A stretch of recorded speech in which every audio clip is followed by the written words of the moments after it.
Hello guys, അപ്പം ഞങ്ങൾ ഇന്ന് കുടുക്കപ്പെട്ടിയാണ് പൊട്ടിക്കാൻ പോകുന്നത്. പപ്പ ആര് വിളിക്കുന്നു? പപ്പ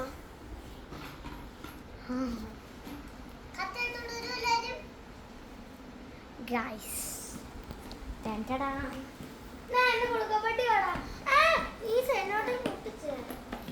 നമുക്ക് ഞാൻ ഇതാദ്യം എനിക്ക് കത്തി വേണ്ട അൺബോക്സ് ചെയ്യാം. അൺബോക്സ് അല്ല, പൊട്ടിക്കാം. ഞാനോ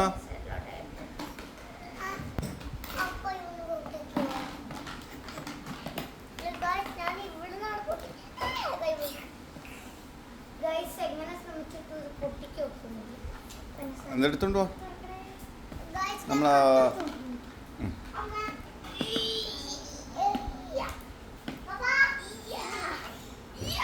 യോ യോ യോ യോ യോ യോ ഫസ്റ്റ് ജിയ ഒന്ന് പൊട്ടിക്കട്ടെ. മമ്മി